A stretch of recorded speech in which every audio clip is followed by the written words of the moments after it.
And we're back with another episode of the Lakers Fast Break podcast. It's Gerald Glassford coming right back at you here from Lakers Fast Break, Pop Culture Cosmos, where we cover the latest news and trends in pop culture each and every week, twice a week, wherever you get your podcasts. On this week's episode, the guys from the Super BS Games cast and I talk about the death of Concord, the latest debacle by PlayStation as their live service game just absolutely bit the dust. We give a long dissertation on the reasons why it happened, the ramifications of it, and if we can learn some lessons from it, the video game industry can going forward. Plus, we talk about Astrobot and more. So go ahead and check it out today, the Pop Culture Cosmos, wherever you get your podcasts and on radio stations worldwide. But also as well, Inside Sports, Fantasy Football. Hopefully you did well this weekend. I know I did. 2 for 2 with my guys as far as my teams are concerned. Hopefully you did well. I know Joe's Steelers did well. They're riding high, undefeated. Despite his concerns regarding Fields, you can't argue with the success. At the end of the day, 3-0 is 3-0. And not only on top of that, for entertainment purposes only, Xbox has been the recipient of some good love from Joey's picks there, as he says. So I always love it when he calls you Joey. But go ahead and check out us later this weekend. OGs call me Joey. All my friends absolutely growing up, all my mom's friends growing up called me Joey. There's a connection with the Australians, the Aussies. They love calling you Joey. There's always been a connection with the Aussies. I don't know what it is. It was even before I was on the show. There's something about Australians and me that click. I don't know what it is. I've never been able to figure it out. But anyways, Joe hit it right on the money again for Xbox. Well, look, I'm sorry to say this. Well, I'm not sorry, but when you have been observing a lot of these teams for as long as I have, and when I say observe, I'm talking the AFC North via AFC Central teams. You might as well be asking me my kid's birthday and blood type and all that stuff. I just know. I know these teams like I know my own smell. Okay. I was watching the other day. Sorry, well, there you go. Absolutely. So please check out Inside Sports Fantasy Football coming up later this week as we cover week 4 in the NFL already. And it is usually as week 4 happens with our show, it's the annual Is It Time to Panic episode. Always a fun episode that we'll do later this week as well. Plus, want to give a big shout out to our members. That's right, our members. We are still doing a great membership program that you can be part of. Please go ahead today for just $2.99 a month. You get emojis, you get badges, you get inside notes from me on when the show is going to come up. I'm trying to formulate some other things that I can give as little perks and bonuses for the members that are out there, including Samir, JSJ, Kurt, Darren, Sports Baby, Richard, Bloodhound, and of course, Xbox. So go ahead, like, subscribe, follow the show, whatever you can do to support us, and also become a member today. It's just $2.99 a month right there on YouTube. But also, big shout out to Clutch Talk and Lakers Corner, governed by our own good friend, John Costa. Go ahead and check out his great channels. Like and subscribe there. Also as well, Empire Jeff TV, who's been covering a lot of the Dodgers lately. He always needs your love and support. Lakers in 5, John McCallion channel. He's been doing some good videos lately as well. Also as well, the Lakerholics crew. Jamie Sweet, who was on with us over the weekend. His 5 Things articles is coming on the way. Plus also Laker Tom is there. And Michael Heinrich at Lakerholics.com. Go ahead and support all those great guys out there. And, of course, Daniel Berry Sports Highlights. Yo! Please support all those great channels, all those great places, all those great websites, including our friend Stone Hansen at Report_Court. And if you do so, plus you like and subscribe with us, we are trying to get back over the 1,800 mark, and we need your help in doing so. So if there's anybody out there that hasn't yet subscribed, please do so, because you'll get the latest notifications if you hit, you subscribe, you hit that bell, you do all the good stuff that YouTube asks you to do. You get the latest notifications on when we go live on the air with the latest Lakers Fast Break podcast. Well, Joe and I are back after taking a day off because we are getting closer and closer to training camp for the Los Angeles Lakers. It's right around the corner.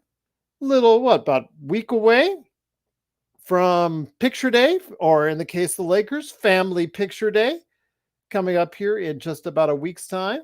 And then on the 1st, 8 days from now, it is the start of training camp. And just 3 days after that, it's the first exhibition game, the first of 2 in Palm Springs, right there for the Lakers. So looking forward to that.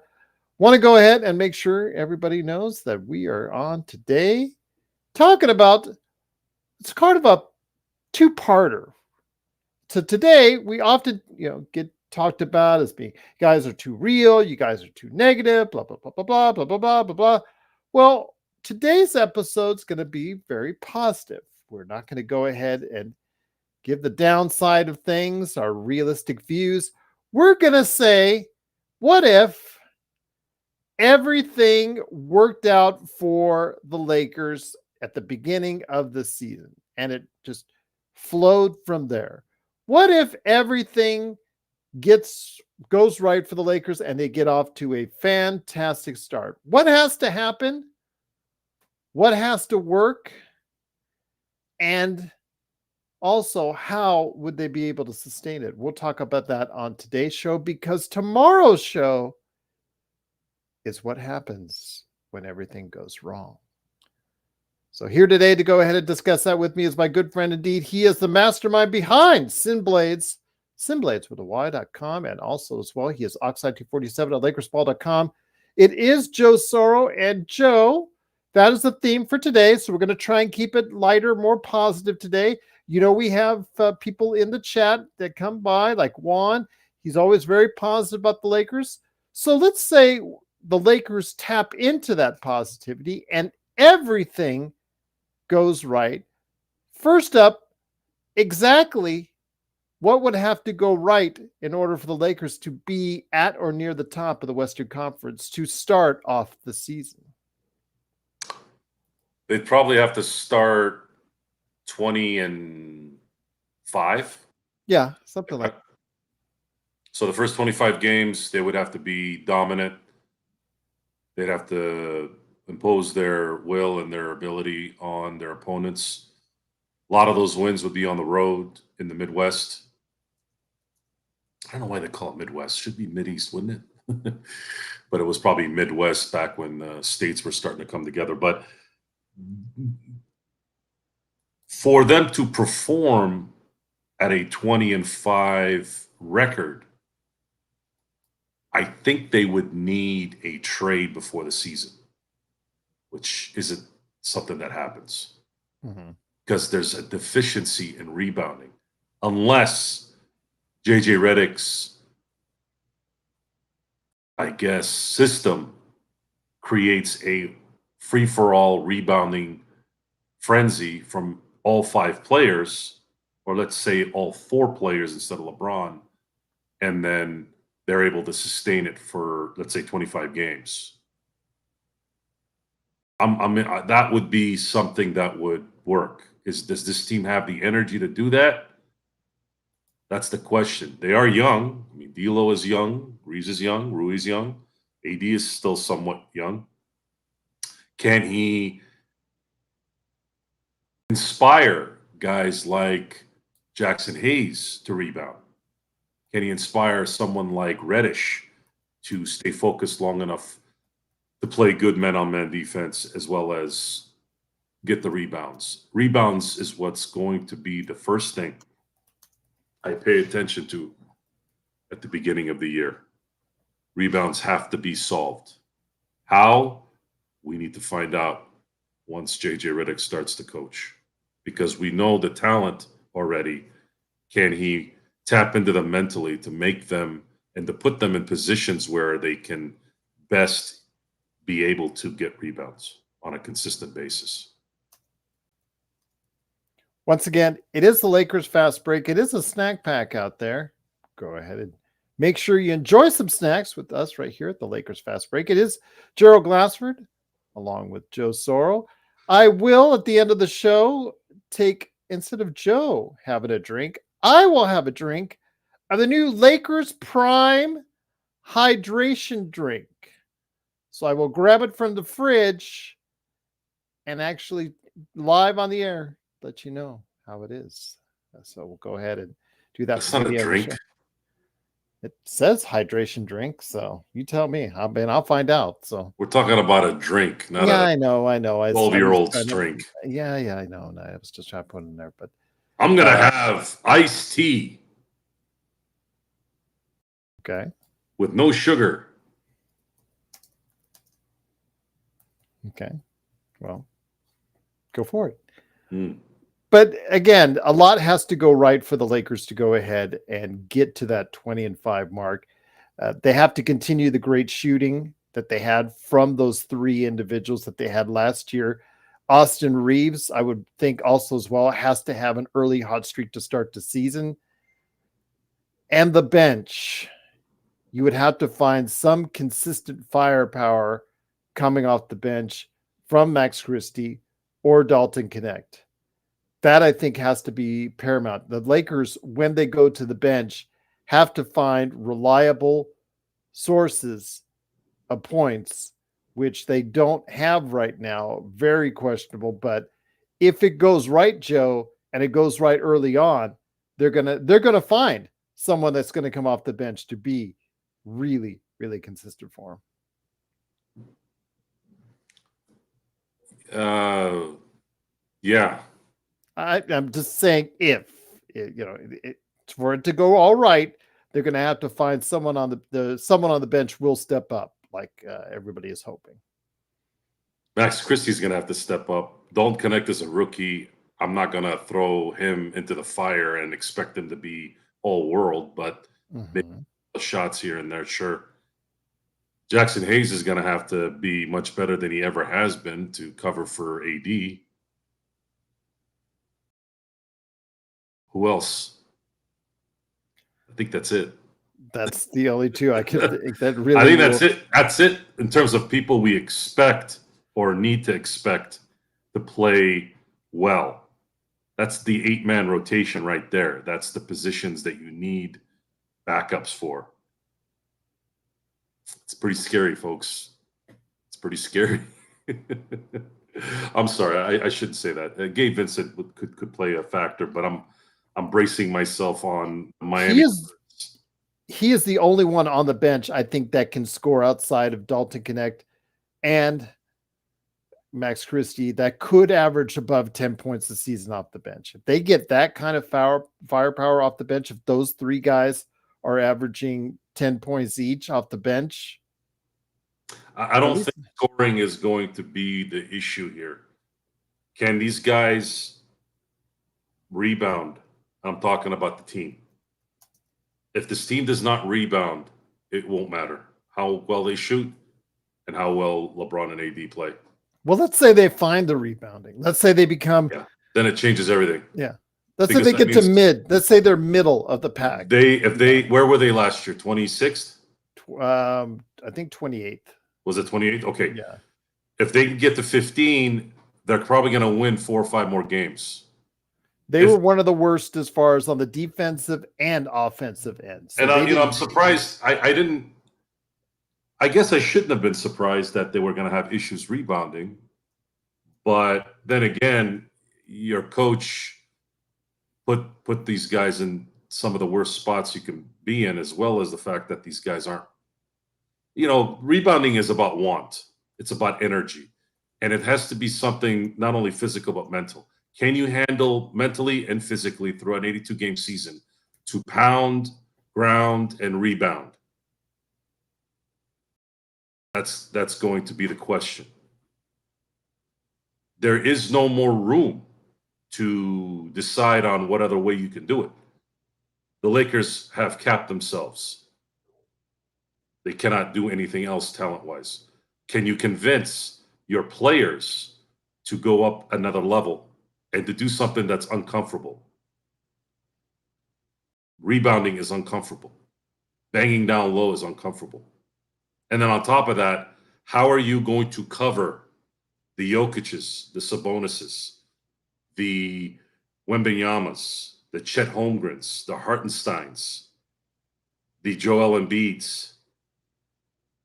The big man has come back, folks. The big man has won the last 4 MVPs. And one of those big men just got some help. So this is the part you have to think about. Did you get better this year to compete with teams that got better that will likely be title contenders? It doesn't matter if it's Philly in the East, because you have to win the championship beating someone in the East. I'll say this, Joe. I mean, at least the thing is, they need to get off to a good start. They do, and the only thing I can say is some of these teams will be feeling themselves out as far as working things out, new players, new places, trying to work out team chemistry. The one and only thing that I could see that could work out and would be a good reason why the Lakers would get off to a good start, Joe, is because the fact that they are familiar with each other. The basic outside of connect, the basic top 8-9 players, they were there before. They've been there now for at least a season, and in some cases even longer, as far as since the trade deadline 2 seasons ago. So they do have a familiarity with each other. That may give them an early advantage over other teams, Joe. And if that's the case, that I see as being one of the key reasons they could get off to a good start. Or they may. We did want them to bring everyone back and have continuity, but we expected 2 or 3 transactions in terms of bringing in deficiencies. But they didn't do that. That's the issue with this season, is they didn't improve in the areas they really needed to improve. They're putting AD in a spot to fail. After having a season where he practically played almost every game, you brought him nothing. You brought him no help. And if you are to get him help between now and February, you're going to have to mortgage the future again. A future that you've already said you have to start training for. You have to start developing people. This is the last leaders to train anything. Again, we're talking about if it all goes right. Tomorrow's show, it'll be all about what if it goes wrong. But for today, what if it happens, if it does go right and it goes right early for the Los Angeles Lakers? They could take that momentum afar. I don't know how far, because even the most optimistic of, well, I guess except for Juan, because Juan thinks they'll win the title. At least he says in the chat. I just think they could really, if things go well, Joe, with LeBron and AD playing still at a peak level with the kind of support that they would hope to get from Rui, D'Lo, Austin, Dalton, Max, with that lineup thrown out there, the realistic Gerald says that scares nobody, but let's go with the optimistic side. Let's say that lineup does actually produce well numbers wise, and they do get off to a good start. If they stay healthy, they can find themselves as being one of the surprise teams in the Western Conference, Joe. Would they be a surprise team? I think so, because they're a team that's right now picked 11th in the Western Conference in most betting cycles. Has the NBA had surprise teams in the last few years, do you believe? There's usually 1 or 2 every year. The Sacramento Kings, 2 years ago, they were a surprise team. This year, last season, I think Oklahoma City's rise to the very top of the Western Conference was a surprise to many. So I think Houston's rise to even being a 500 team, I think, was a surprise to many. So I think there is usually one or two surprise teams coming every year. Although, again, in a loaded Western Conference, I will admit it's going to be harder and harder to do. The beginning of the year, they have a favorite, and we're going to go over the schedule here before the season starts. So I'm not going to delve into that too much, but I will give it. Let's give it a look-see a little bit. We discussed that they're starting the Midwest road trip, the earliest I can remember in years. They're going to be, after they get to Phoenix, Monday, the 28th of October. After that, they're going to Cleveland, Toronto, Detroit, and Memphis. That's going to be an interesting trip. Cleveland is good. Toronto is Detroit is Memphis, are they going to be ready to go and start playing the way they're supposed to play with the talent that they have? It's going to be pretty interesting to see. Before then, though, they're going to start the season against Minnesota, and then they have a few days off before they play Phoenix and then Sacramento on back-to-back nights. I can honestly say that I think they should start the first 3 games 2-1 if they do things right. Let's say they get off to a 10-3 start. And they start feeling the momentum, because you and I've seen it a lot of times in the league, especially during the regular season. Momentum does play a key factor, and sometimes teams play well above their normal, whatever line that you put for them. Sometimes teams, just based off of momentum, they get on a roll and they play well above what they're expected to do. That could happen for the Lakers, but like you said, everything has to work out just right. If they go 10-3, I'm curious to see that they probably come back from that 5-game road trip to the Midwest 4-1. And then if they win 2 out of the first 3 of the season, they're looking at 6-2 before they come home for a 3-game stretch to play Philly, Toronto, and Memphis. And then they go back on the road to face San Antonio and New Orleans. So if they end up 6-2 in the first 8 games, that means they'd have to finish the next 5 games 4-1, 3 at home and then 2 on the road. So let's say they win all their home games and then they lose one of the road games to San Antonio or New Orleans.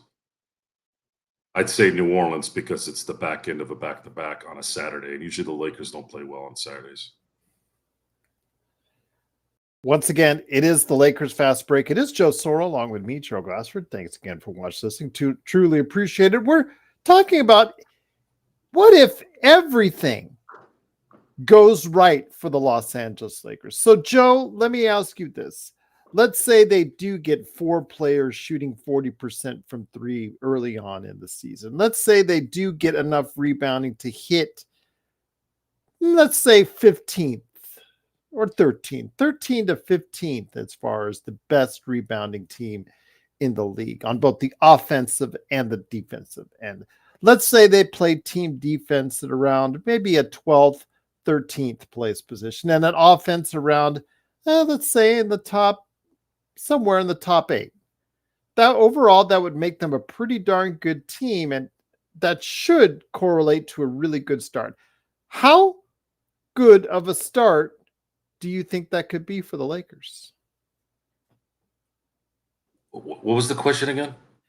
Okay, let's say everything falls into place. How good of a start do you think that could be for the Lakers? You said 20-5. We'll say 20-5, yeah. Okay, that would place them where in your mind? 2nd or 3rd in the Western they'd be Conference? number 1. Okay. Yeah, they'd be in first place. So there is a through line, but everything. And that's pretty drastic. You're talking if we start 10-3, then they're gonna win 10 of the next 12 games too, on top of that, before the tournament comes.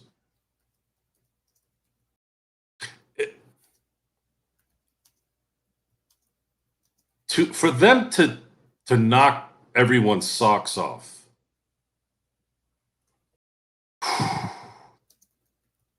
for everything to go right, AD would have to play like an MVP. I'm talking 30 points a game. No, 25 points a game, 15 rebounds, 5 assists type games. Or I should say three blocks, sorry. You want everything to go right? AD has to be an MVP the first 25 games out the gate. I'm talking dominance. I'm talking tapping into the AD that should have been for the last decade. Because AD, based off his talents, has never, ever shown the true MVP AD. He's just never done it. Yeah, that's the problem. That's the thing. If he could get off to a really good start, if he could become the player and the MVP candidate, we still think he has the ability to do so, Joe, then I agree with you. The Lakers could get off to a good start and LeBron could still be one of the top 10 players in the game. That could translate into a hot start for the Lakers. And I feel that they need it. If this season is going to be anywhere near close to a success, Joe, they have to get off to a good start. They cannot, for the third year in a row, expect a large wave of wins near the end of the season just to bail them out. KG, AD is better. He's a better skilled basketball player than KG. I know that sounds crazy because KG was good at the mid-range. He could play defense, 20, 10, and 5 pretty much his whole career. But I'd take KG over AD any day of the week. KG, had he not been in Minnesota, probably would have won multiple MVPs. Okay. And his focus in being and squeezing out his talent was better than what AD has done. I don't know who to compare AD to in terms of talent. He's been so successful, it's hard to degrade him. Guys won at every level. He's won at every level. But he's never individually cared, it seems like, to be the best. Well, Eric, that's a good question, Eric. And I always, Eric always brings up good questions, Joe. Do they have 2 top 10 players throughout the year? I'm saying getting off to a good start, building that momentum. This show today is if everything went right, Eric, and they did have 2 top 10 players. Let's just say LeBron, they figure out a way, Joe. JJ comes up with a scheme as far as rotations are concerned that provides LeBron enough minutes to stay somewhat fresh, cut him down. Remember when they were talking about under Ham's system to get him under 30? Let's just say it goes down to 32 minutes a game, which I don't know if that's realistic enough, but that let's say it works out where the Lakers find a happy medium for LeBron and he's still able to thrive. He's still able to average 24, 7, and 7, let's say. AD is giving you monster MVP level numbers. That could put them squarely in the top. Maybe LeBron, you could put him like 10 to 15 at that point in time with those kind of numbers. But still, if those two are playing at that level, even later in the season, if they carry that momentum, it's a big if, and that falls into place. But you never know. If the Lakers can continue to, if they find success early in the season and they continue that type of attitude and winning and the type of mentality, Joe, throughout the rest of the season, I need to understand what do you mean by finding success? Where are they going to find it? In Rob Pelinka's office? In the drawers? Joe, we're trying to think positive here. I'm saying true, but I need some facts still. I need to know why I said AD would have to play like an MVP, like he never has before. Yeah. You have to he would have to be in the top you 5. Can't just imagine all of a sudden. No, I just said he would have to things. be one of the top 5 players in the game. LeBron would I'm not. still No, not top 5. No, I'm talking MVP, like top 2, like MVP. Like he's got to be an MVP. They got to say after 25 games he's the MVP. Top 5 don't mean shit. And as far as being 2 top 10 players, absolutely not. LeBron gives up as much as he gives because of his defense. Again, I'm not. So now, if you want to talk positive, you say this: the Lakers, if everything goes right, means AD is a MVP or damn near MVP, and LeBron decides that rebounding matters, and he cannot loaf when he doesn't get a call. You tell me that, yes, there's a much better chance for the Lakers to come out the gate and hopefully finish the gate positively. Okay. There's got to be substance behind what we're saying. That's what I'm trying to provide, but you're not allowing me to do it. Well, you're saying AD needs to be a top 5, and you're saying just said at near it. Near it is top 5. Yeah, top 5's not enough. Could be a number 1. He's got to be damn near MVP. He's got to be the MVP after the first. Well, that is damn near MVP. Top 5 player in the league is damn near MVP. Top 5 is not going to work. He needs to be damn near MVP in my books. So no. And then if LeBron could still, like you said, we're not Gaylord Fockers here. Okay, we're not getting 12th place trophies. It's either 1 or 2. And LeBron has to rebound, and he has to play some. Now you're just changing it, Joe, from damn near to 1 or 2. Yeah, I said it already. 1 or 2. Yeah, but you just said before damn near. Yeah, 1 or 2. Damn near is 1 through 5. No. Or 2 through 5. No. 5th place doesn't mean anything.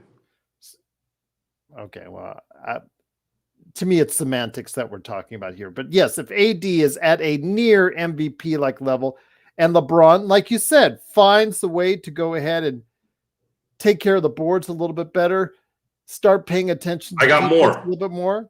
I got more. The Lakers should, if they are to come out and play well all year to solidify a legitimate playoff spot, that means Max Christie is a bona fide rotational player who's hitting his shots and playing very good defense. Dalton Connect is a top 5, let's say a first team all-rookie player. Okay? Austin Reeves handles the ball better and maybe beefed up during the offseason so he can rebound better. He has to shoot close to 40%. 39, 40. Okay, that's fine. Can't give 34, 35. Rui needs to be able to handle some pounding. So that means when he gets to the basket later in the season, especially in the playoffs, he needs to be making those shots when there's a lot of aggression towards him. What else? Jackson Hayes. Jackson Hayes needs to be able to run a pick and roll on a consistent basis like he was, but also be able to guard a pick and roll. And be a defensive stopper. Let's not get carried away. At least be able to cover a pick and roll on defense. He was doing well. He was doing well in terms of being the dive guy, but you need to also be the defensive guy on the dive when the other team's doing it. You can't get lost. Problem with Jackson Hayes is he gets lost. He forgets. It looks like that's what I've been saying for quite a while. His defensive instincts have been suspect. So if he finds some defensive instincts for the Lakers, that could be a huge help and get minutes off the floor for AD. Or conceivably, you could play them together to see if that works, if he's that effective. So could help your rebounding there, Joe. This show should have been called If. Oh. If. Again, if everything goes well. That's the point of this scenario, because tomorrow's show will be if everything doesn't. I think we've talked about that already enough. We'll wrap it up in a bow, but we'll go into more detail, I guess, at that point. But the if things go right, almost every player that's going to matter on this team is going to have to do things at a much higher level, or do things that we didn't expect them to do. I agree with you there. And That's a that's lot. something. It's a lot. It's a lot to expect.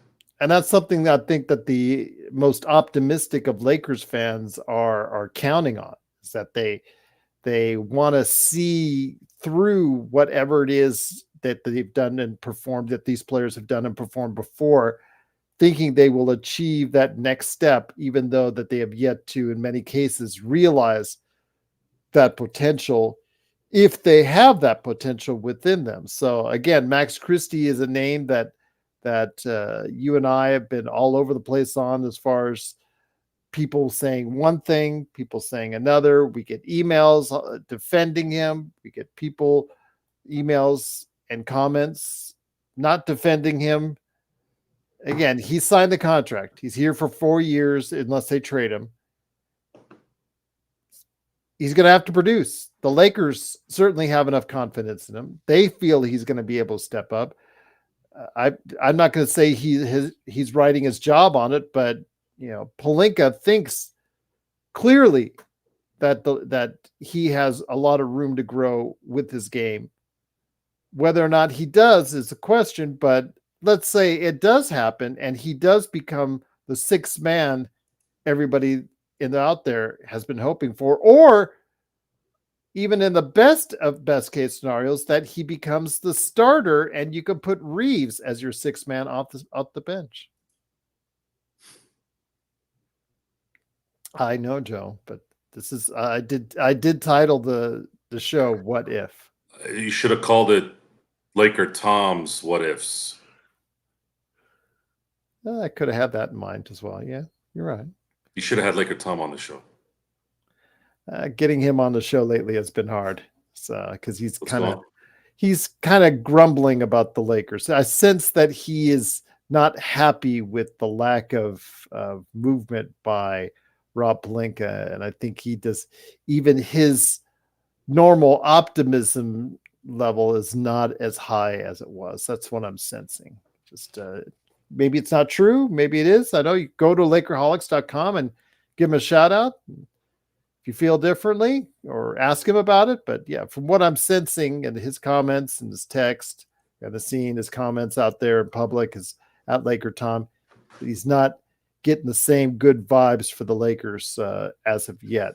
So I will say, if let's say the Lakers do get off to a good start, I think that can translate well and be able to go ahead. And also as well, I think injuries and health has to be a key, not only for the Lakers, but for the rest of the Western Conference, Joe. A couple key injuries somewhere else might help the Lakers out immensely, which is, think about it right now, Joe. I'll give you a second to think about which injury in the Western Conference do you think would be the most critical? I would say for me, it would be Jokic.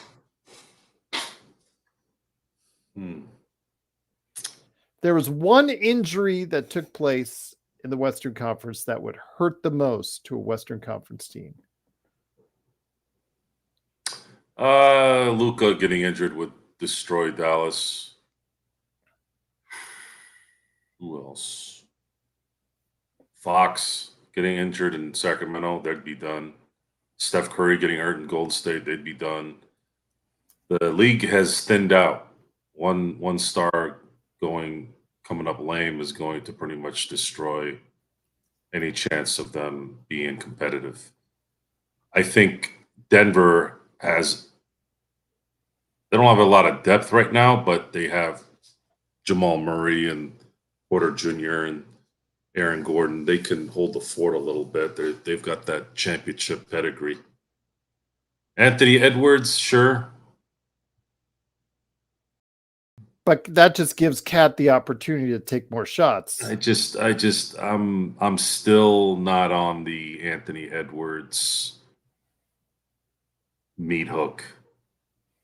I think people have blown his talent way over what it really is. What if SGA gets hurt for OKC? They're better balanced. They'll be all right for a while. Okay, that's what Eric is. Chet Holmgren, though, needs to kind of. It's tough to say this for a guy who's technically in his second year, being in the league 3 years, but technically it's his second year. But for Oklahoma City to probably get to the finals, Chet has to be an all-star. And I agree with you on that. I think he has to take it to another level. I think he has to become one of the top 10 centers in the league, which I do believe he has the potential to become. So let's see if we can step it up there. But Hartenstein coming in is a big help for them. But yeah, if Chet doesn't make the jump, or if he gets hurt, that obviously would hurt them a little bit, but they do have Hartenstein to back him up. But if SGA gets hurt, no matter how much talent that they have on that team, he's still their number one player. Presti really outdid himself in a lot of ways, getting Hartenstein and Caruso. That team is going to be a defensive wall. If they stay healthy and Chet is an all-star, it's going to be very difficult to beat Oklahoma City. But let's say the Lakers get off. So well balanced. They're so well balanced, and they've got the perfect skill set in each position. It's just going to come down to now the mentality. Or do you guys want to win a championship? Plus, they have the assets to tweak anything that they need to tweak at the trade deadline. At some point, too much tweaking and too much talent will get in the way too. We've seen that before. So be careful. Be careful of that, because now you got to spread the ball out. Now you got to appease more ego in those things. I think the way they're constructed right now is perfect. Chet Holmgren looks like he's not there yet in terms of, and maybe he's not ever going to be the guy that says, give me the damn ball. Shai Gilgeous is that guy. You let him be that guy. Then you got Caruso, who's the ultimate glue and team player, who's a championship player, who's a first All-NBA defender, second year this last year. Then you have someone who played in New York going to Oklahoma City, where the pressure is even less, and he's going to flourish there with Chet next to him. You're talking about a team that's just, if this team does not win a championship in the next 2 years, something's wrong. I'm not going to disagree with you there, especially because after that, Joe, even with the number of draft picks they have, the guys on their roster start hitting extensions. And in 2 years, Joe, they become a team that could be expensive, like Boston and Phoenix. And we've already seen what happens when Oklahoma City nears that tax cut line as far as the second tax apron before, when they let go of James Harden. So, yeah, I agree with you. I think 2 years is a good window to have. I actually think they're going to need to understand that they're going to have to pay. If they want a dynasty, they're going to have to pay. And this thing is close. You're talking about Shai Gilgeous, you're talking about Hartenstein, you're talking about Dort, Isaiah Joe, Holmgren, Caruso, Jalen Williams. You've got depth, youth, a team that already was a 1 seed last year. Oklahoma City, in a lot of ways, have to probably get to the finals this year at the very least. Got to take advantage of this. I'm going to be looking at them to see what they're made of. Well, we'll see. Here's the other thing. Mm-hmm. What if Giannis wants to leave Milwaukee? What do you do then? That's a question that's a question that I'm going to be asking during the year. That good question came up from JY. Joe, who's the surprise team in the West that you think can make some noise? I mentioned Memphis because remember, they're one season removed from being number 2 in the Western Conference. They get all their players healthy back. We'll see if the rookie of the year may come from Zach Edey. I mean, he's in a perfect spot for it to thrive. I know that, we thought he wouldn't be going that high.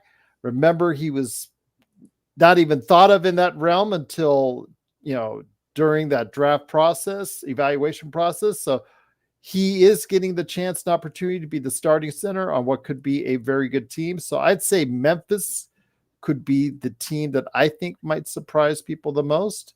Your thoughts on what team in the Western Conference can surprise the most?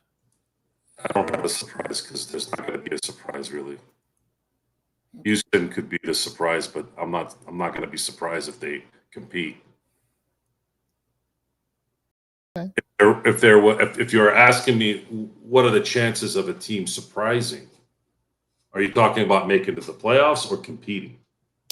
Competing, really competing, making a big run. Yeah, again, like even if it's like a 3rd or 4th place team, like Sacramento a couple years ago, they came out of nowhere. Yeah, but the NBA has kind of ruined the element of surprise because you essentially have 12 teams out of the 15 every year that are inching away at the top 10 slots. You don't really have any. What's a surprise? Oh, maybe Utah. Does Utah do what they did 2 years ago and all of a sudden play out of their minds? Yeah, that would be a good point. But that stuff doesn't last. And Houston has got a really good team with a really good coach. They're going to compete. They're not going to be a surprise. I'd say, if anything, I would say it would be a surprise if the Clippers end up being one of the worst teams in the West. That would be a surprise. And I say that because I'm anticipating Kawhi Leonard possibly not playing this coming year for very long, especially if they start 5-12. The motivation is going to be less and less. There'll be more noise coming out of LA saying, hey, look, maybe it's time for Kawhi to retire. And that fancy new toilet bowl that they have there, Joe. And imagine Minnesota finally getting to that point where they just can't seem to put it together. Are they going to have to trade Karl Anthony Towns? I had an inkling that they might have done that last year, but they played very well, so they didn't mess it up. But I don't know. I'm not saying they should, but will that work is the question. There's too much parity in the NBA these days. I can't really pick anybody anymore. The NBA has done a very good job in evening out the playing field. The Celtics, for the first time from an East team that I've seen since 1998, dominated from beginning to end. I don't know if they're going to be able to do that again. We'll have to wait and see. Especially without Porzingis for the first couple months of the season. Celtics won a championship without Porzingis last year. Yeah, essentially. Did look good though at times for him in the playoffs when he was healthy. Well, he helped them in game 1. Yeah. But what? Instead of winning in 5, they would have won in 6 probably if he wasn't playing. Okay. And that has a lot to do with the fact that teams did break down, especially in the East, and then Dallas made a run against really 3 teams that really let themselves down. Denver was a letdown. Minnesota was a letdown, and then Oklahoma City was a letdown to some degree. Although we saw some chinks in the armor there, and I wasn't surprised that they went down eventually. They just didn't have enough experience. I think it was clear that they were still not ready to take that next step in OKC. So last season might have served them well as far as a learning experience and allows them to go ahead and maybe get farther this time around? It's very difficult. It's gotten more difficult because of the run and gun type style of basketball to be engaged for 82 games. There's also this enabling of wussiness in the NBA where teams don't require players to play every game. They'll set down the young guys and they're not as conditioned. They're just not as tough, skin wise, muscle wise, and you don't know. You just don't know. It's a softer league. It's a softer environment, sports environment in general, especially in basketball, especially in baseball. And you never really know. Teams that win championships, does the hunger go away? That's a question we want to ask if Boston did it. I don't think it went away in Denver, but Denver was competitive for a while. Boston has been competitive for a while. Do they finally run out of that when you're desperate to win, like Boston and Denver were when they won the last 2 years? Once that desperation, that little desperation that takes you a little bit over that hump, once that's gone, can they manifest that again? Can they put it in their minds that, hey, we're no fluke, we're going to come back and win it, Denver? Boston, we're no fluke, we're going to go back to back. Those are the questions you want to ask. Once again, it is the Lakers Fast Break. It is Joe Soro from Simblades, SimbladesWithAY.com, and he is Ox1947 at LakersBall.com, and me, Gerald Glassford. Thanks again for listening. Truly appreciate it. Before we head on out, Joe, again, this is a what-if exercise. What if everything went right for the Lakers and those people that are really super positive on the Lakers, still achieving great success this upcoming season, were right. And guys like us who talk about the Lakers and watch the Lakers every single game that they are on, we evaluate them on a yearly basis, on a day-by-day basis, every single year, we're the ones that are incorrect if that's the case. And what happens if that's the case? You know what? If that's the case and the Lakers are at that level and they do get off to a great start and JJ is actually looking like a real good NBA head coach, that's another thing, Joe, that we didn't talk about. In order for the Lakers to get off to the great start, we had to talk about them finding a rotation that works, that's productive, that can go ahead and fill the inadequacies that they had last season on both ends of the floor.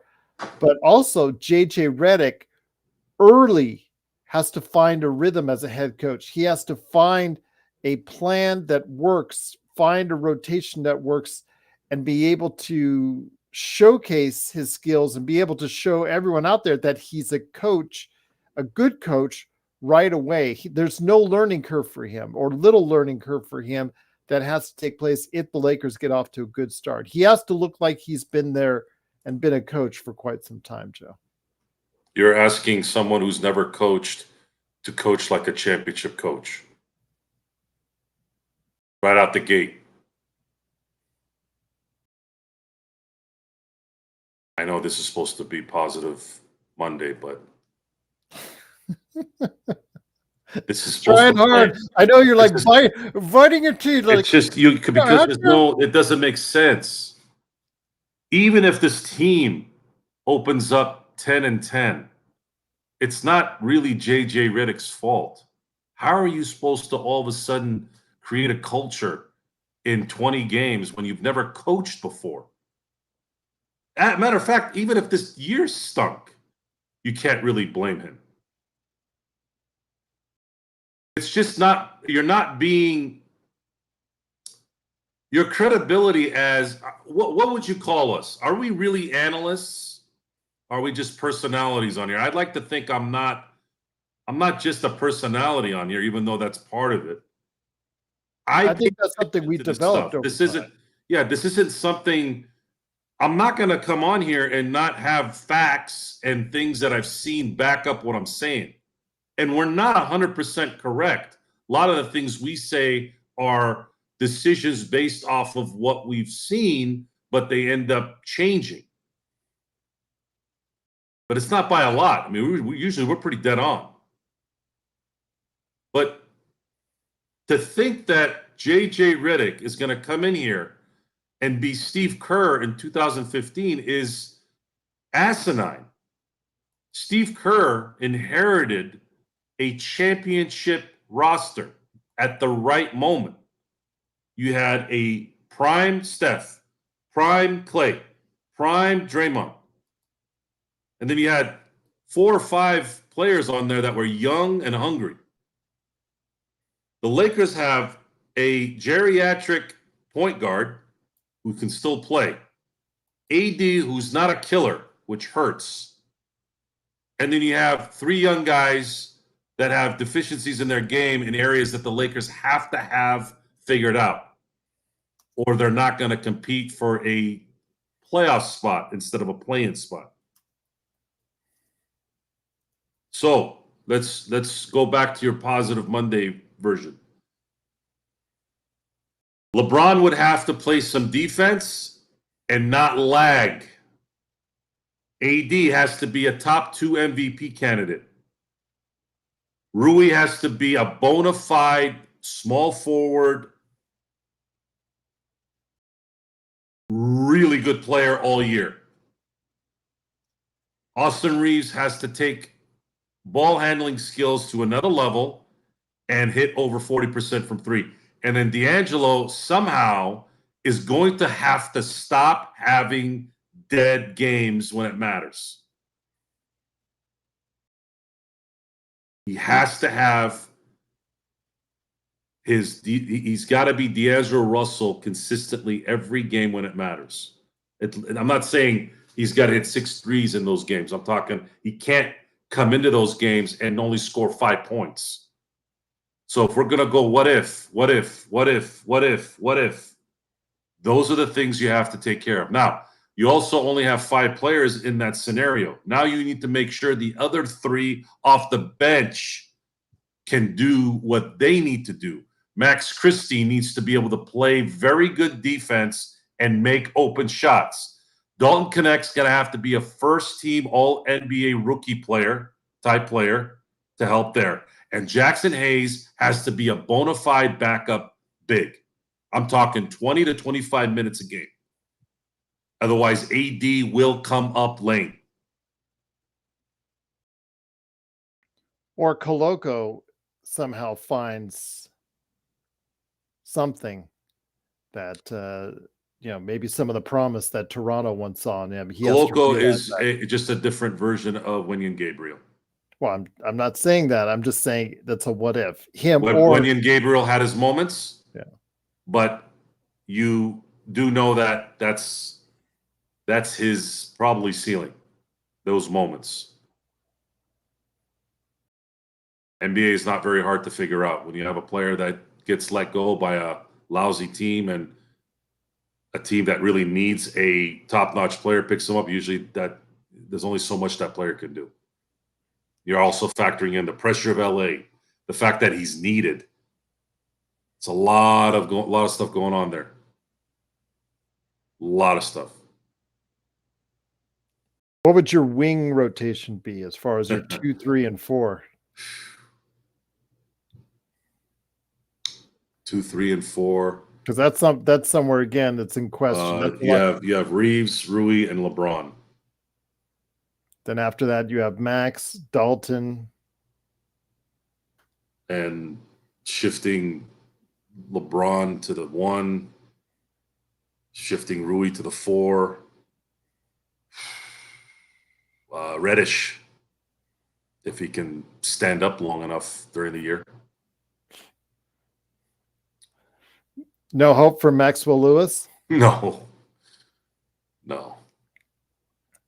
But let's say Maxwell Lewis plays great defense. Okay.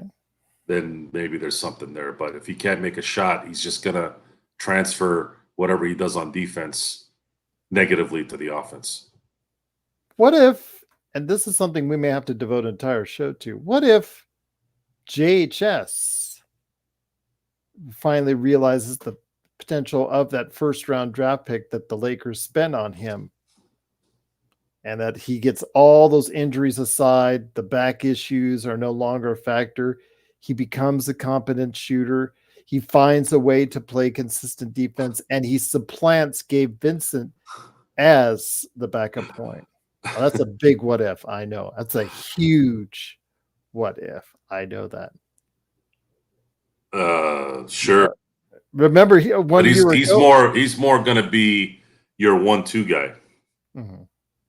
He was supposed to emulate a D'Lo type. They were preparing, possibly trading D'Lo so that JHS could supplant him. 1 year ago, Joe, he was, according to AD, the MVP of training camp. Was that Max Christie? I think it was JHS, if memory serves. But yeah, people thought there was going to be a lot of good things coming JHS way, no matter how much he struggled in that summer, and things that we saw that were really had us concerned. There was hype coming from training camp regarding JHS, and unfortunately it never got fulfilled. And he is a first round draft pick for the Lakers, and he has to start realizing some of that potential because the calls that Joe and I have already called him on, we've been calling him a bust. We've been calling him a bust for quite a while now. And for those calls to go away, he has to start producing, Joe, and start producing this season. How is he going to produce? He just had back surgery.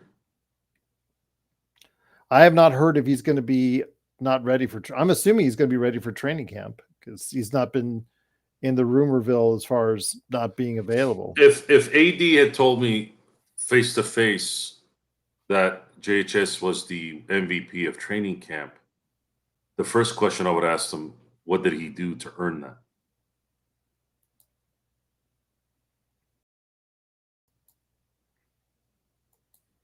Good point.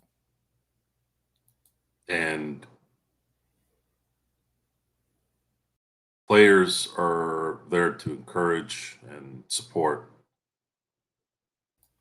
There's a few out there that'll go against the cuff, but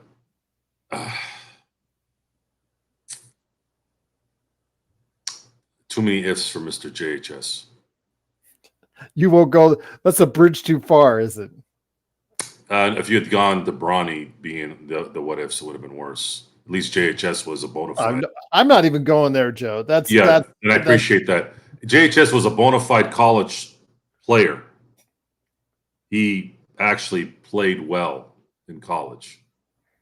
The problem, though, is he isn't a player that I've seen that can translate that to a very good. He was not a 17th pick in the draft. He was a second round pick.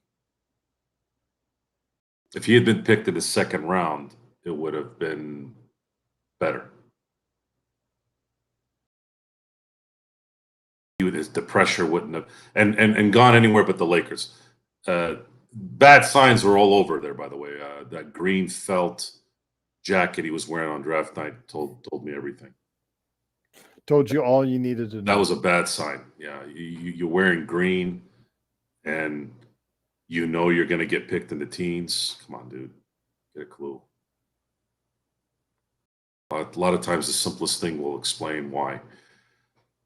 If he can shoot, if he can get lateral movement, if he can rebound, if he can create off the dribble, if he can hit a mid-range shot, and if he can stay healthy, that'd be nice. It's a pretty big if. But yeah, I'm not even going on Bronny because, I know people would just like, oh yeah, do it so Joe can go on a rant. But again, that's a... the rants, I've been thinking about the rants and what's going to happen here in the next few months. I'm probably not going to rant loudly There was expectations last year and the year before. If things don't go well, and we'll get into that tomorrow, is it really warranted to rant? Ranting is about something happening that shouldn't be happening. Does that make sense? Yes. So I'm not going to likely be ranting this year unless the Lakers start killing people and I'm basically telling the opponents, y'all better watch your ass because the Lakers are coming in town to whoop it. Intel Wild says it sucks because you guys have never seen me on the positive side there. I've broken people. Man, back in the day, the 2000s, man, I was destroying people. It was bad. And Shaq, the reason why I loved Shaq so much, and of course Kobe, is we've said this a few times. You're awesome. Man, those guys score 2 points, but they take your soul. What are you going to do about it? And there's a great press conference after it was the second year, the second championship run, and Kobe's there with his fro. God rest his soul, man. God dang it. And he goes, it doesn't matter how much you're inspired. Championship comes through the city of Los Angeles. He used to always say that, the city of Los Angeles. And man, Laker fans were all up there with it. I remember we would say things like, what are you going to do? What? You going to stop Shaq? With who? But he just took Dale Davis and Arvydas Sabonis and put them through a hoop. You have any idea how big Arvydas Sabonis is? You have any idea how big Dale Davis is? Dale Davis looks like he could eat walls. And he made Dale Davis look like Ty Lue with Arvydas Sabonis next to him. That's how destructive Shaquille O'Neal was. And then Shaquille would foul out, and guess who's waiting? Kobe to feed you your lunch and your shit together. You had no shot. Now imagine me talking like this to the opponent before social media. I did most of my stuff face to face. I bet you did. Right? What are you gonna say? Oh no, Shaq sucks. LA sucks. For the longest time, they held that Game 6 game and how the Lakers were helped by the refs. Totally oblivious to the fact that Game 5 in Sacramento was one of the worst officiated games ever as well. But no one talks about that. No one talks about Bobby Jackson literally pulling Kobe Bryant's jersey out of his shorts on the last shot in Game 5 and no call. Go watch the tape. I'm not exaggerating this. I've never seen a player get his jersey pulled out of his shorts with no call. Intel, we will get drunk together. Intel says, Joe, we are getting drunk soon, my man. But he also dropped a super chat and became a member thanks to Xbox. So we will get drunk. I will get drunk with you. I've been drunk once on here. And it was a fun episode. I've been heavily buzzed a few times, but I was drunk once. I remember because I was slurring everything. Oh, after the show was incredibly funny. It was hilarious. Yeah. When we were off the air. $5 from Intel Wild. Truly appreciate the super chat. He says for that, I am going to go get a shot because usually he has to ask me. This time I am going to offer. I'll be right back. I stand corrected. Intel bought the membership for himself. Truly appreciate it. Again, thank you. Become a member today to get the latest emojis, latest badges, and also as well, latest inside notes for the show that we give to you first and foremost. Plus, we're coming up with others cool things. A big shout outs for you as a member. It's just $2.99 a month.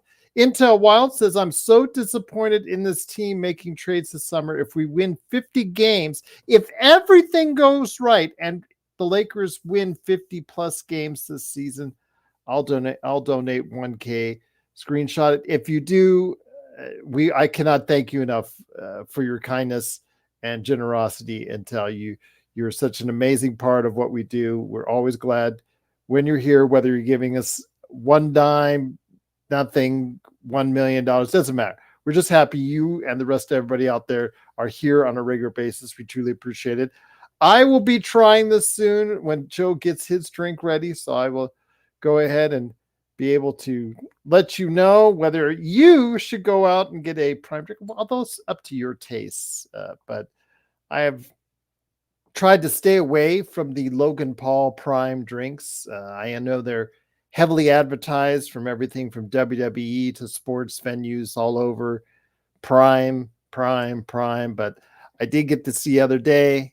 I was thinking to myself, all right, it's supposedly a Laker flavor hydration drink. I don't know what the flavor is because it doesn't really say what the flavor is. I'm just going to assume like maybe looks like a lemonade, like maybe a yellow lemonade type deal. So we'll see. And I'll be able to go ahead and give it a try. I'm waiting for Joe to come back here so we could try.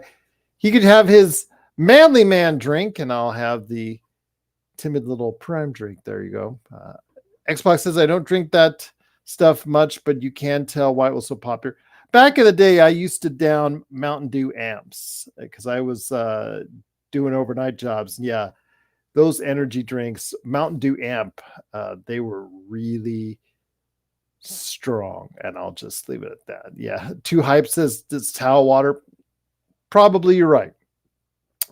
The only hydration drinks I guess I'm used to is Gatorade. You could probably say that's the one that's most commonly referred to out there. Is still the standard as far as what hydration drinks go to. But waiting for Joe to get his drink on, getting ready for try this. My drink, Lakers Prime out there. But once again, it is the Lakers Fast Break. You can become a member today for just $2.99 a month, and truly appreciate it if you did. Again, Xbox. Truly cannot thank you enough for all the support you give us and all the members out there, including Intel Wild. Truly appreciate him becoming a member today for just $2.99 a month. We'll provide more tiers when we get a little bit more content and stuff going for you guys on the site. But waiting for Joe to get back on the screen. But big shout out to Samir, JSJ, Kurt, Darren, Sports Baby, Richard, Bloodhound, and Xbox. And also our newest member, that would be Intel Wild. So cannot thank you enough. Too Hype says, I like vitamin water. I agree with you. I used to be pretty frequent with vitamin water. I'll give you props on that, Too Hype. There you go. A little bit of rum chata there for you. This is a real drink, not toilet water. It's okay. You can say it. You can say it. Want to talk Dodgers, huh? By the way, I brought out my Steeler #1 shot glass for the night. You know what? I think they're doing better than what you thought they would be doing right now, Joe. And here goes nothing, by the way. Lakers Prime. Here's to you, Intel, and to all my constituents. Rum chata. Salud. It is lemonade tasty, but not a real good flavor of lemonade. Just imagine a kick of Captain Crunch. I'll have another one. Coconut water's in here as well. Yeah, Joe's happy about that as far as Steelers do, but Joe Ohtani is having an incredible season. Do you think he can, despite your misgivings on who's running the team in the dugout, do you think Ohtani he can just carry this team all the way to a World Series? That's a great question. The answer is sort of.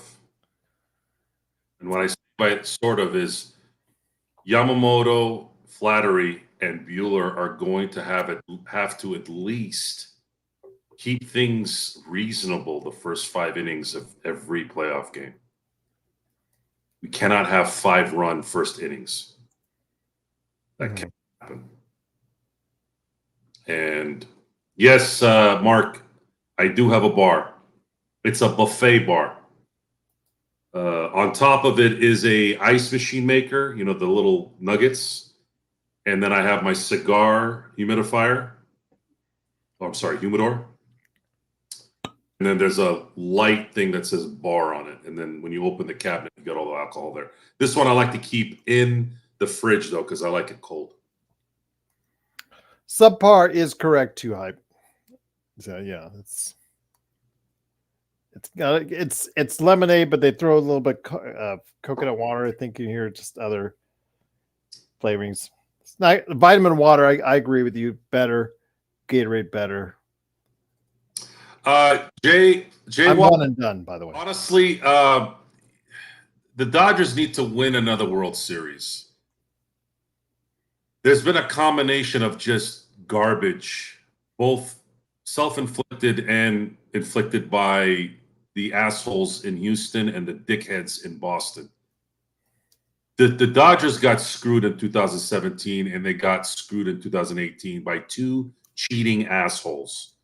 And there was never any fallout for those guys other than the few things that they went through. But it doesn't matter. It went away, just like we all thought it would. And then Dave Roberts' affinity for putting Kershaw in bad positions in the playoffs likely cost the Dodgers probably two World Series runs. What Ohtani does in this case is he's doing two things. Because initially I wasn't really with him being a leadoff hitter. It happened after Mookie got hurt. Yeah. Understood that. But I thought he'd switch back to at least the second or the third in the batting order. But what the Dodgers discovered is that if you put the bottom of the order, which this is going to play a huge factor in winning the World Series too, if the bottom of the order gets on base, even if one guy gets on base, that extra guy that gets on base so that Ohtani can have that opportunity to hit, you're toast. Because what are you going to wait for, right? What you're going to wait for is Mookie Betts. And I can't tell you how many times they have walked Ohtani only to have Betts make him pay. So not only are you worried about Ohtani jacking one out with a runner on base from the bottom of the order, if you don't get Ohtani out, if you don't give him pitches, you're going to have to deal with Mookie. Question that was asked to you by Sunday, Joe, was the 50-50 game, of course, 10 RBIs, 3 home runs, 2 steals? It was 3 home runs, 10 RBIs, 2 stolen bases. Yeah. He had a single. The unfortunate part about that game is if he had just, no one expects a triple a lot of times when they're hitting, right? Had Ohtani ran hard at the beginning of that hit where he was called out at third, he would have gotten in. The throw was perfect. Even if the throw wasn't perfect, he would have got in. He would have had the cycle with 3 home runs, with 2 stolen bases. It would have been probably the greatest game at that point. Whether it's the greatest game now that I ever saw, for me, it would be close to it. I'm going to tell you this. I saw Mark Rodden for the Cardinals hit 4 home runs and 12 RBIs. I watched that game. I also watched the Sean Green game where he hit 4 home runs. It's pretty crazy. It's 4 home runs, 12 RBIs is nuts. I'm not going to argue against that it's the greatest game ever, but I've seen others too. And on that note, it is the Lakers Fast Break podcast. I did have some Prime. I actually was asked by Xbox to give it a score out of 10. I gave it a 3 at best. Not the worst thing I've ever tasted as far as a drink is concerned, but something unless you guys ask me to drink it again, I will probably never go ahead and buy it. Yeah, Prime is not good. Yeah, it's my first prime and be my last prime. Too hype. I'd say golf might be the hardest, and then baseball. Really? Yeah. Golf is really hard. Accuracy-wise, I can understand why, yes. Baseball, you could argue, is hard. But then again, football is hard too. The amount of pain, focus, especially if you're a quarterback. Whew. Pressure. You got to deal with pain. You got to deal with the schemes. You got to deal with the speed, the size. It's hard. And then you look at basketball. You got 6'8", 6'9", 6'6", 7-footers that are running like gazelles and dunking all over you and bodying you up, shooting from freaking 35 feet like it's a layup. That's hard too. I've never played cricket, so I don't know. I wouldn't know how to judge it. So tomorrow's show, since today we talked about what if everything goes right for the Lakers, tomorrow's show will be what if everything goes wrong. And that includes, if everything goes wrong, we'll talk about There's been some talk. I'm sorry to interrupt. on office. We'll talk about it all on tomorrow's show. If everything. There's been some talk that Ohtani might make an appearance pitching. Yeah, that was mentioned last week. I think that's not good, Joe. I actually think it's good. I don't think so. No one knows his body better than Ohtani. If Ohtani, imagine this scenario: 1-1 game, top of the ninth on the road. Ohtani hits a home run. They're up 2-1. And Ohtani closes the bottom of the ninth. To pitch to one batter. No, 3. You have to 3. I mean, you don't have to, but you pitch him. You have him take down the last 3 batters. You want to talk about legend, all this 3 home run business, 50-50. If Ohtani pitches in the playoffs and they win it all, you will not have anyone deny it after that. There's only been one player in the history of the Major League Baseball that has been able to do what Ohtani does, and that's Babe Ruth. And even Babe Ruth is quoted saying that at some point he had to stop pitching.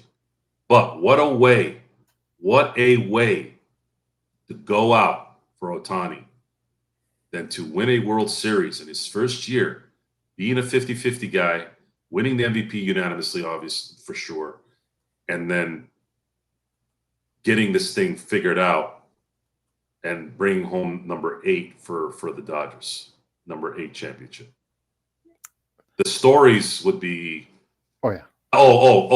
and imagine if they beat either Houston or New York in the World Series. I'm torn between those two. I want revenge against Houston, but I also think there's an elegance in beating the Yankees in the World Series. It would be a season to remember. It would be probably the greatest Dodgers season of all their championships. Even the 55 one they won in Brooklyn, because they finally broke through. Even the 88 mastery, beating the mighty Mets and then beating the even mightier A's. I think this would be the greatest Dodger championship in their history. I wouldn't doubt that, especially because of all the losses in the starting rotation, all the pitching issues that they've had to deal with and overcome, Joe. I would agree with you on that. I think this would be the pinnacle of Dodger seasons. And I'm saying this from somewhat of an outside perspective, as someone who was a Dodgers fan, who's now slowly getting back into being a Dodgers fan once again. I agree with you. Just the fact that they've gone through a lot of turmoil in regards to their pitching staff, Joe. I know you are not a Dave Roberts fan. I get that. And I will never try to talk you off that mountain, but the way they've been able to piece together enough and still have a season like that, Joe, Would you still probably wouldn't give any credit to Dave Roberts, would you? You have to do things to get credit. Does Dave Roberts pinch hit for a player in a particular moment and then that player come through? Does Dave Roberts put in the correct pitcher at the right moment who comes through? The one time that Roberts won a World Series, his competitor pulled a Dave Roberts, taking out a pitcher too early. And I don't give a damn what analytics, what GM is there. You want to tell me you're the skipper of this ship, and then you're going to go say, well, I got a telegram that said we had to do this. Man, I would have thrown that damn skipper out the freaking boat. Be a skipper. Nothing is black and white in anything in life except a very few amount of things. You've heard me say it before. You don't hurt children. You don't abuse women. You don't murder innocent people. Everything else is much gray. Gray like my poly walnut sides. So you have to go into these games understanding the moment. Analytics don't make moments. Analytics win you regular season games. They don't win you championships. And that right there, folks, if you want me to have supportive feelings for Dave Roberts is going to have to grow some donkey balls at some point and make a decision outside being told what to do. Grow some balls. Don't do what Kevin Cash did in Game 6 of the 2020 World Series. Because that's what Dave Roberts made very, very famous. Once again, it is the Lakers Fast Break. It is Joe Soro, me, Gerald Glassford. Thanks again for watching this thing. Tomorrow. That's a good one, Hype. I told you, man. I told you. No kids. But you don't listen. Look at you now. I was just watching. Good scene. That was a really good scene. And ultimately led to his Al Pacino. Al Pacino, all 5'3" of them. And it's great. If you ever get a chance to watch the 10-episode series of The Offer, and I highly recommend it. It's on Paramount Plus. For those of you who like to pirate, it's out there. You can pirate it too. The apprehensiveness in putting him in as Michael Corleone because he didn't have that presence of the man, because he was this little guy. Boy, did he change that. He changed it. And he did. Argue he's the greatest movie star that's ever lived. He has more iconic characters than any actor in the history of film, in line with Meryl Streep.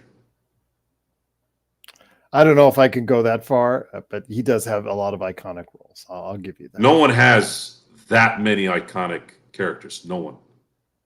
He's got, you could legitimately say he's got like 7 or 8. A lot of guys are lucky if they have 2 or 3.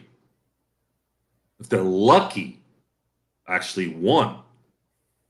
If you have 2 or 3, like De Niro, Stallone, hell, even Arnold's the Terminator, right?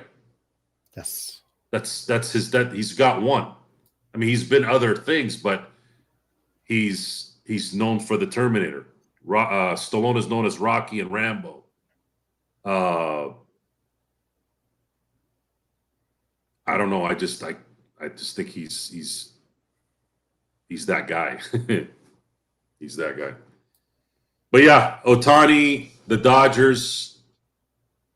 If Glasnow was healthy, I would feel a hell of a lot better right now, because they would have had Glasnow, Yamamoto, flattery, and then they'd have Bueller busting his ass trying to get as much as he can out of that arm.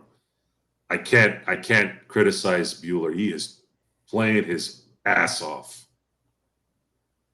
And I hope it works in the end for him, because if they had a 4-man rotation, it'd be much easier to maneuver these series.